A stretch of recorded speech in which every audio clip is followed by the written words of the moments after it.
Здравейте! Какво напазарувах днес от Lidl за 58 евро? Това е моето билково масло, с което готвя. Можете да си го намажете и на печена филийка. Уникално вкусно.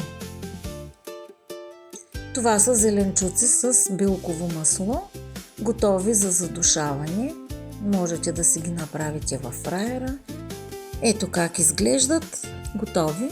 Само да си ги задушите. Много вкусни. Това са цариградски кюфтенца. Могат да се ползват дори и за супа топчета.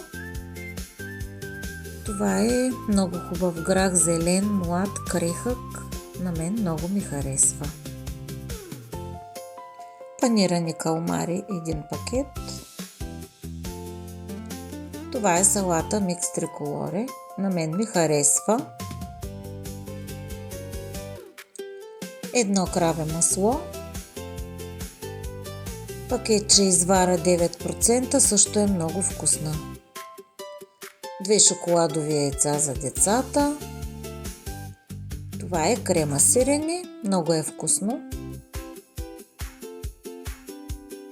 2 опаковки капачки за малките бурканчета. 1 опаковка пушен бекон. Това са 2 пакета бомбони без захар, много вкусни. 2 пакетчета лукчета за стомахчето. 1 кутия компот от ананас, той е на цели шайби. 1 опаковка зелени маслини, без костилка. Ягодите се оказаха много ароматни и вкусни. Купих и 700 грама кренвирши от пилешко месо, ще правя кренвиршки. Това е гръцки йогурт, взех 2 вида, череша и смет. Сурово кашу с сушени череши, на мен ми харесва.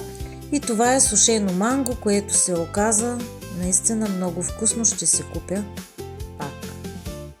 Връзка, копър и 1 багетка. Това е днешният пазар от Lidl за 58 евро. От мен до нови срещи!